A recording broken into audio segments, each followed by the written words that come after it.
मैंने world record बनाया, दो ऐसी फील्ड्स को इंटीग्रेट करना जिसका पहले कोई भी ट्रैक रिकॉर्ड नहीं था। मेरा मोटिव यही था कि हम मेंटल हेल्थ को फोकस दें, बॉट्स बनाएं, ऐसे ऐसे मैकेनिज्म्स हों जो कि उसके फेस एक्सप्रेशन को या पोस्चर को एनालाइज करें। इसको सुपरवाइज करने के लिए डॉक्टर्स, साइकाइट्रिस्ट एंड साइकोलॉजिस्ट मौजूद हो जो कि इसको प्रॉपर सुपरविजन करें। आज हमारे साथ एक ऐसी शख्सियत है जिन्होंने साबित कर दिया कि अगर अज़्म हो तो कुछ भी करना मुमकिन है। कराची की 22 साला अलिशबा ईमान, जिन्होंने मसनूई ज़हानत और जहनी सेहत के शोबे में न सिर्फ रिसर्च की बल्कि एक ऐसा वर्ल्ड रिकॉर्ड कायम किया जो दुनिया में इससे पहले किसी खातून के पास नहीं था। उनकी किताब कॉग्निटिव कोड आज दुनिया भर के माहिरीन के लिए मशअल राह बन रही है। ज़बरदस्त। और अलिशबा की जी कहानी सिर्फ एक वर्ल्ड रिकॉर्ड की नहीं है बल्कि एक ऐसी जिद्दोजहद की है जहां उन्होंने तिब और जदीद तरीन टेक्नोलॉजी को एक जगह जमा कर दिया। और ना सिर्फ एक मुसन्निफ़ा हैं बल्कि समाजी कारकुन और मेडिकल रिसर्चर भी हैं। और लंदन से लेकर सिंध हुकूमत तक इनकी खिदमात का एतराफ़ हर जगह किया जा रहा है। आज हमारे साथ मौजूद भी हैं डॉक्टर अलिशबा ईमान और उनसे जानेंगे जी कि एक ऐसी दुनिया में जहां AI खतरा समझा जा रहा है वहां उसे जहनी अमराज के इलाज के लिए शिफा कैसे बना दिया आपने। बड़ी ज़बरदस्त और खुशाइन बात है। तो अलिशबा, प्रोग्राम में आपको वेलकम कहते हैं। बहुत शुक्रिया आपके वक्त का। सबसे पहले तो आपको इस कामयाबी पर बहुत बहुत मुबारक हो। और आपने अपने मुनफरिद नाम की तरह देखें काम भी बड़ा मुनफरिद की है। तो एक मेडिकल स्टूडेंट का AI जैसी पेचीदा टेक्नोलॉजी में जो तजस्सुस है वो कैसे पैदा हुआ आपको इस हवाले से? अस्सलाम वालेकुम। बहुत शुक्रिया मुझे बुलाने के लिए। जो मैंने वर्ल्ड रिकॉर्ड बनाया और दो ऐसी फील्ड्स को इंटीग्रेट करना जिसका पहले कोई भी ट्रैक रिकॉर्ड नहीं था, वो बहुत मुश्किल था मेरे लिए। बिकॉज इस तरीके से जब भी आप कोई न्यू चीज़ इंट्रोड्यूस करवाते हैं तो that would not be easy.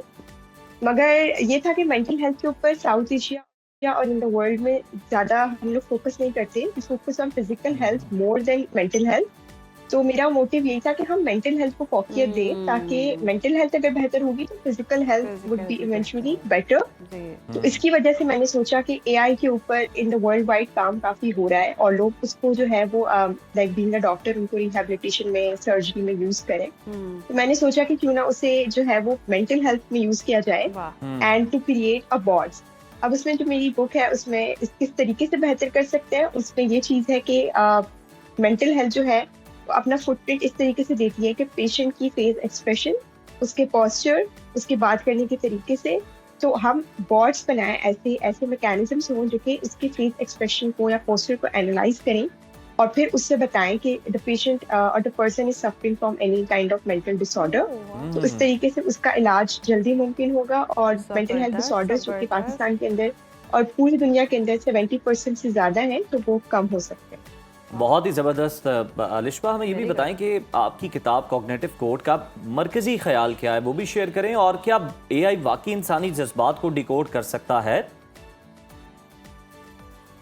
Cognitive code का जो कोर मैसेज है वो बेसिकली यही है कि सबसे पहले तो बहुत सारी ऐसी चीज़ें होती हैं इंसान के साथ जो वो शेयर नहीं कर पाता। पहले तो उसमें इसी बात का जिक्र किया गया है कि चैटबॉट्स अगर हम बनाते हैं तो उसमें एथिकल अप्रूवल हो कि अगर कोई भी उसके साथ शेयरिंग होती है तो वो बिल्कुल सेफ हो वो डेटा। और दूसरी चीज़ ये है कि इसको सुपरवाइज सिर्फ एक चैटबॉट नहीं हो, उसको सुपरवाइज करने के लिए डॉक्टर्स, साइकाइट्रिस्ट एंड साइकोलॉजिस्ट मौजूद हो जो इसको प्रॉपर सुपरविजन करें और वो उसको यूज करके ट्रीटमेंट वही करें बट यूज करें AI का। तो बुक का कोर मैसेज तो यही था।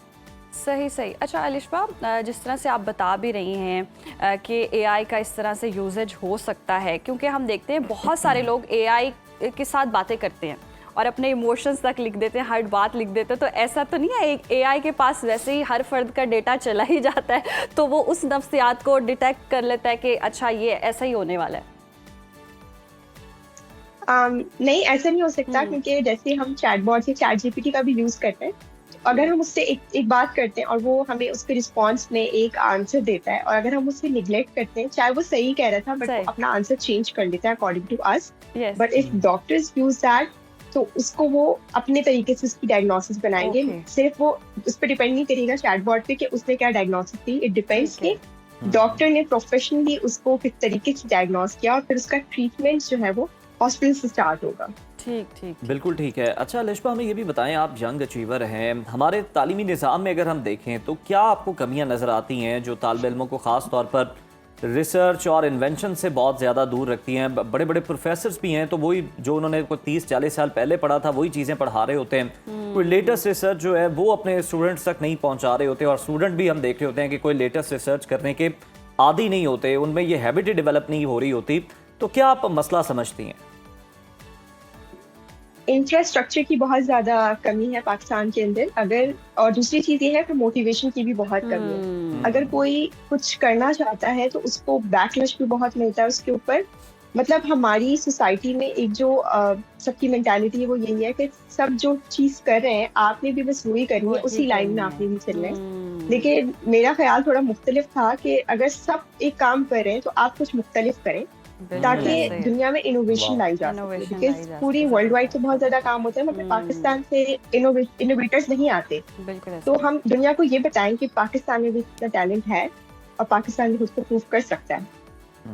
बिल्कुल ऐसे ही पाकिस्तान में टैलेंट है और बहुत टैलेंट है, और आप जैसे नौजवान जो इतना काम कर रहे हैं और ज़बरदस्त काम कर रहे हैं, और जिन्होंने जहनी सेहत के हवाले से इतना बढ़ा लिया, बहुत ही ज़बरदस्त, ऐसे ही छाई रहे हैं। बहुत शुक्रिया अलिशबा आपके वक्त का।